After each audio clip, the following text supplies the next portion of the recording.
আসসালামু আলাইকুম এভরিওয়ান। ডটনেট বাংলা টিউটোরিয়ালের চতুর্থ পর্বে আপনাদের স্বাগত জানাচ্ছি। আমি সোহানুর রহমান। আজকে আমরা জানার চেষ্টা করব ভেরিয়েবল এবং ডাটা টাইপ কি। তো ভেরিয়েবল জানার আগে আমরা যদি একটু চিন্তা করি যে আমরা মেমোরি লোকেশন বা এই জিনিসটা কি। আমরা অবশ্যই র্যামের সাথে পরিচিত। আমরা সবাই জানি যে র্যাম আসলে কি। র্যাম হচ্ছে একটা মেমোরি যেখানে ডাটা সেভ থাকে বা টেম্পোরারি মেমোরি যেখানে ডাটা সংরক্ষণ করা হয়। তো আমরা যদি একটু এই ছবিটার দিকে তাকাই তাহলে আমরা দেখতে পারবো এটা যদি আমাদের একটা মেমোরি হয়, এই মেমোরির মধ্যে অসংখ্য ছোট ছোট ঘর আছে এবং প্রত্যেকটা ঘরের জন্য একটা করে অ্যাড্রেস থাকে। যে আমরা যদি দেখি প্রত্যেকটা ঘরের জন্য এরকম একটা অ্যাড্রেস থাকে। তো আমরা যখন কোনো ভ্যালু মেমোরির মধ্যে সেভ করি, সাপোজ আমি সেভ করি যদি এই ঘরের মধ্যে 7, যদিও এটা মেমোরির লোকেশন পয়েন্ট এখানে বোঝাচ্ছে। পরে আমরা ধরলাম যে আমরা এখানে একটা ভেরিয়েবল সেভ বা একটা ভ্যালু সেভ করলাম। তো আমরা ভ্যালুটা আসলে কোন জায়গায় সেভ করলাম? আমরা ভ্যালুটা সেভ করলাম হচ্ছে এইরকম একটা নাম্বার দেয়া আছে এই লোকেশনের অ্যাড্রেসের। আমরা এই অ্যাড্রেসের মধ্যে ভ্যালুটা সেভ করলাম। তো আমরা যদি এরকম একটা এখানে ৫টা ভ্যালু সেভ করি, তাহলে আমাদের ৫টা ভ্যালু কোন কোন ঘরে সেভ করলাম আমরা কোন লোকেশনে, এটা বের করার জন্য আমাদের এরকম বিশাল একটা নাম্বার লিখতে হবে। আমরা এত নাম্বার ঘরে এই সাপোজ সেভ করলাম 5 এবং এত নাম্বার ঘরে সেভ করলাম আমরা 3। তো আমরা এই মেমোরির যে বিশাল লোকেশন অ্যাড্রেস আমাদের যখন কোড লিখবো এটা মনে রাখা পসিবল না। তো প্রোগ্রামিং ল্যাঙ্গুয়েজগুলো এই জিনিসটাকে সহজ করে নিয়ে এসেছে যে ভাই তোমার এত বড় অ্যাড্রেস মনে রাখার দরকার নাই, তুমি জাস্ট একটা নাম দাও এবং ওই নামটা মনে রাখো। তো আমরা ধরলাম যে আমরা এই যে জিরো যেখানে আছে 7 নাম্বার যে ইন্ডেক্সটা, আমরা এর এর মেমোরি অ্যাড্রেস হচ্ছে এটা 000 821। তো আমরা এর একটা নাম দিলাম A1। সেম জিনিসটাই করব যখন আমরা কোড লিখবো। আমরা মেমোরির এই বিশাল অ্যাড্রেসটা কখনোই ব্যবহার করব না। আমরা এর একটা নাম দিব এবং এই নাম ধরেই আমরা পরবর্তীতে ওইখানে ভ্যালু সেভ করব এবং ওইখান থেকে ভ্যালু নিয়ে আসব। তো সেই ক্ষেত্রে দেখা যাবে আমরা বেসিক্যালি ইউজ করছি মেমোরির যে অ্যাড্রেস লোকেশন আছে এই লোকেশনের নাম্বারটাই, কিন্তু আমরা সেটাকে চিনবো ABC। সাপোজ আমরা লাস্ট ভিডিওতে দেখেছি যে মাই নেম। তো সেই ক্ষেত্রে মাই নেমের প্রত্যেকটা ক্যারেক্টারই কিন্তু এরকম একটা লোকেশনে গিয়ে সেভ হয়েছে। তো আমরা সেই ক্ষেত্রে এতগুলো লোকেশন যেহেতু আমরা মনে রাখতে পারছি না, তাই এটা একটা সংক্ষেপ নাম দিয়েছি যে মাই নেম, এবং মাই নেমের মধ্যে আমাদের নামটা রেখেছিলাম এবং ওইখান থেকে আউটপুট নিয়ে আসছি। তো এই হচ্ছে আসলে ভেরিয়েবলের বেসিক একটা ওভারভিউ। যারা সিএসসি নিয়ে পড়ালেখা করেছেন তো ডাটা টাইপ, ভেরিয়েবল এবং মেমোরির এই জিনিসগুলো আরো ভালো বুঝবেন। তো আমি আরেকবার একটু ওভারভিউ দেই আসলে ভেরিয়েবলটা কি। ভেরিয়েবল হচ্ছে একটা কন্টেইনার বা একটা বক্সের মধ্যে নাম রাখার আলাদা আলাদা জায়গা। আমরা যদি ধরি যে র্যাম, পুরো র্যামটা একটা কন্টেইনার, আমরা এই কন্টেইনারের ভিতরে ছোট ছোট যে ঘরগুলো আছে এগুলো প্রত্যেকটা ঘরকে আলাদা আলাদা নাম দিব। এই প্রত্যেকটা ঘরই হচ্ছে এক একটা মেমোরি লোকেশন এবং এর প্রত্যেকটা একটা অ্যাড্রেস নাম্বার আছে। আমরা প্রত্যেকটা অ্যাড্রেসকে চেঞ্জ করে আমরা একটা নাম দিব, এই নামটাই হচ্ছে ভেরিয়েবল। সাপোজ আমি এই ঘরের নাম দিলাম এজ, এই ঘরের নাম দিলাম নেম, 5 নম্বর ঘরের নাম দিলাম হচ্ছে ব্র্যান্ড, 4 নম্বর ঘরের নাম দিলাম আমি কোয়ান্টিটি। তো এই যে প্রত্যেকটা অ্যাড্রেস লোকেশনের আমি যে নামটা দিলাম প্রোগ্রামিং এ কোড লেখার সময়, এই প্রত্যেকটা নামই হচ্ছে ভেরিয়েবল। এখন আমরা দেখি আসলে ডাটা টাইপ কি, এটা একটু এই এই ছবিতেই বোঝার চেষ্টা করি। ডাটা টাইপ হচ্ছে যে সাপোজ এই 7 নাম্বার ইন্ডেক্সে একটা নাম দিলাম এজ। তো আমি এখানে ভ্যালু রাখলাম হচ্ছে সাপোজ 25।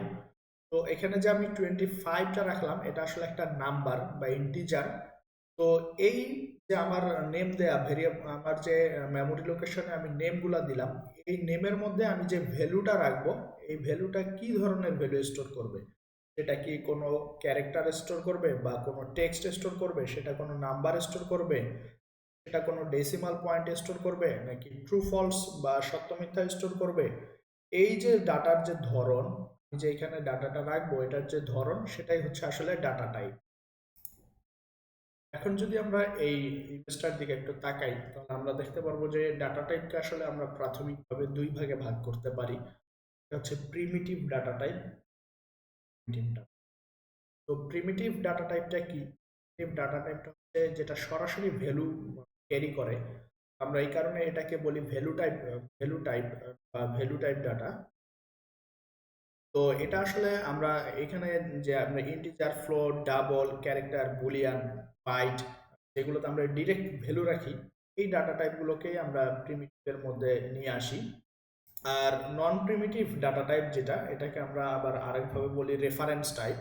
তো রেফারেন্স টাইপের মধ্যে আমরা কি করি? রেফারেন্স টাইপের মধ্যে আমরা ডিরেক্ট ভ্যালু রাখি না। এই ক্ষেত্রে আমরা ভ্যালুটাকে স্ট্রিং বা অ্যারে বা ইউজার ডিফাইন্ড ক্লাসের মধ্যে রাখি।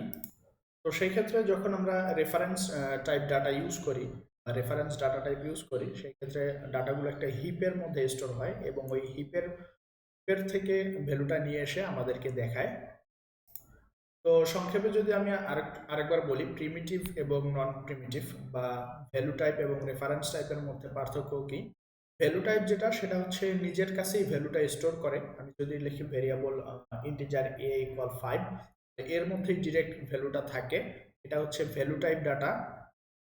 এবং নন প্রিমিটিভ বা রেফারেন্স টাইপ কি? রেফারেন্স টাইপ হচ্ছে আমি যখন একটা ক্লাস ক্রিয়েট করি, সাপোজ স্টুডেন্ট ক্লাসের ভিতরে নেম, এজ থাকবে। তো সেটা হচ্ছে স্টুডেন্ট ক্লাসের ভিতরে ডাটাটা স্টোর করে। নেমের মধ্যে স্ট্রিং, নেমের মধ্যে নেম স্টোর করে, এজের মধ্যে এজ স্টোর করে এবং সেটার জন্য যে রেফারেন্স এটা দেয় এবং ভ্যালুগুলো স্টোর করে হচ্ছে একটা হিপের মধ্যে। তো আসুন আমরা একটু এখন এখানে দেখে নেই কোডের মধ্যে যে আমরা কিভাবে ডাটা টাইপগুলো ডিক্লেয়ার করতে পারি। তো ডাটা টাইপ এবং ভেরিয়েবল ডিক্লেয়ার করার নিয়ম হচ্ছে, সি শার্পে আমরা প্রথমে ডাটা টাইপের নেমটা লিখব। যেমন আমি যদি স্ট্রিং নেই, আমার ডাটা টাইপ, এরপরে আমি দিলাম নেম। নেম হচ্ছে আমার ভেরিয়েবল এবং আমি এখানে দিতে পারি যে নেম আছে এটা ভ্যালু হিসাবে আমি এখানে। তাহলে ভেরিয়েবল ডিক্লেয়ার করার নিয়ম হচ্ছে, প্রথমে ডাটা টাইপ, এরপরে হচ্ছে ভেরিয়েবলের নাম, এরপরে হচ্ছে ওই ভেরিয়েবলের মধ্যে আমি ভ্যালুটা রাখবো, সেই ভ্যালু।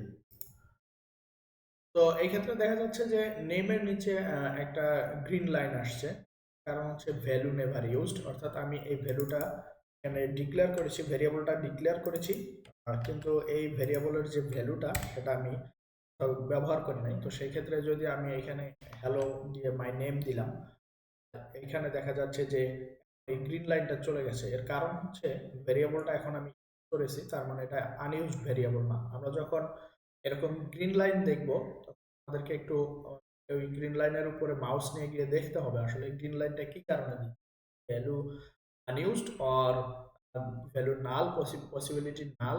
তো আমরা দেখে ওই হিসাবে এটা সলভ করার চেষ্টা করব। এটা একটা ওয়ার্নিং, আমরা চেষ্টা করব যে যখন আমরা কোডিং করব ক্লিন কোড রাখতে। তো আমাদের কোডের মধ্যে যাতে কোনো ইরর বা ওয়ার্নিং না। আমরা নর্মালি জানি যে ইরর থাকলে প্রোগ্রাম রান হবে না, আর যদি ওয়ার্নিং থাকে সেই ক্ষেত্রে প্রোগ্রাম রান হবে, কিন্তু রান টাইমে অনেক সময় ইরর আসার সম্ভাবনা থাকে।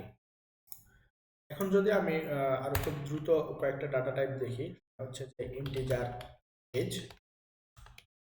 এখানে ভ্যালু দিলাম লাইক 50, ডাবল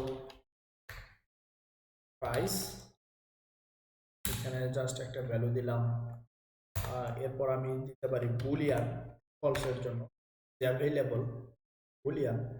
তো সেক্ষেত্রে যেহেতু আমি এখানে ডাটা টাইপগুলো পরের ভেরিয়েবলগুলো ইউজ করিনি, দেখছি যে এখানে সবগুলোতেই নিচে গ্রিন লাইট আসছে, তারপরে unnecessary assignment of value to age একটা, এটা হচ্ছে that variable age is assigned but its value is used। তো এখন আরেকটা জিনিস যদি আমরা খেয়াল করি, এটা দেখেন প্রথমে দিয়েছি নেম, ওকে, এটা দিয়ে বোঝাচ্ছি একটা মানুষের নেম। এজ, এজ দিয়ে আমরা তার বয়স বোঝাচ্ছি। তো আরেকটা জিনিস চলে আসছে এখানে, প্রাইস অ্যাভেলেবল, অ্যাভেলেবল। তো এক্ষেত্রে দেখা যায় যে আমরা যদি একজন স্টুডেন্ট পারপাসে চিন্তা করি, আমরা একটা স্টুডেন্টের ইনফরমেশন ইনপুট বা একটা স্টুডেন্টের ইনফরমেশন আমি ভেরিয়েবলে ডিক্লেয়ার করে রাখবো, সেই ক্ষেত্রে কিন্তু আমি সাপোজ আমি স্টুডেন্টের ক্ষেত্রে যদি ইউজ করি হচ্ছে সিজিপিএ, তো আমি এখানে প্রাইস বা ভেরিয়েবল নেমটা অবশ্যই দিব সিজিপিএ। আমি এখানে কি রেখেছি? প্রাইস। তার মানে আমি যদি একটা স্টুডেন্টের ইনফরমেশন এখানে চিন্তা করি, আমরা এখানে অবশ্যই প্রাইস লিখতে পারি না। আমি তার সিজিপিএটা যদি স্টোর করতে চাই, আমি সিজিপিএ লিখবো। আমরা আমরা ভেরিয়েবল নেমটা এমনভাবে লিখবো যাতে ভেরিয়েবল নেমটা মিনিংফুল হয়। অনেকেই কোশ্চেন করে যে ভাই ভেরিয়েবল নেম তো আমি চাইলে যে কোনো কিছু লিখতে পারি, আমার এটাই লিখতে হবে কেন? কালকেও কোড করার সময় একজনে আমাকে জিজ্ঞেস করেছে যে ভাই ভেরিয়েবল নেমটা তো আমি চাইলে এটা দিতে পারি। ভেরিয়েবল নেমটা আমি চেষ্টা করব সবসময় মিনিংফুল দিতে। এখন যদি আমি একটা স্টুডেন্টের ইনফরমেশন এখানে বোঝাই এবং সেই ক্ষেত্রে যদি আমি তার সিজিপিএটা নেই হচ্ছে প্রাইস ভেরিয়েবলে, তাহলে এর থেকে কি বুঝবো? এর থেকে বুঝবো যে আসলে আমি এটা কি স্টুডেন্টের ইনফরমেশন নিচ্ছি না আমি কোনো প্রোডাক্টের প্রাইস নিচ্ছি। পরবর্তীতে যখন অন্য একজন ডেভেলপার এই কোডটা দেখবে সে অবশ্যই কনফিউজড হবে এবং আমি নিজেও যদি আর 10 দিন পরে দেখি নিজেও কনফিউজড হব। তো সেই ক্ষেত্রে অবশ্যই আমরা নেমিং গুলোর দিকে একটু খেয়াল রাখবো। তো আমরা এখানে সিজিপিএ দিয়ে দিলাম, আমরা হচ্ছে স্টুডেন্টের সিজিপিএ নিব। আরেকটা নিলাম হচ্ছে ইজ পাস্ট, সে কি পাস করেছে নাকি ফেল করেছে। যেহেতু সিজিপিএ নিব আমরা এটা একটা রেঞ্জের মধ্যে দিলাম 3.75।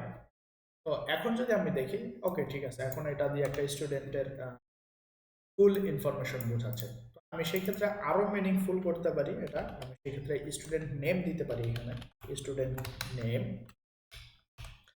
তারপর আমি দিতে পারি student age, student age, student CPA,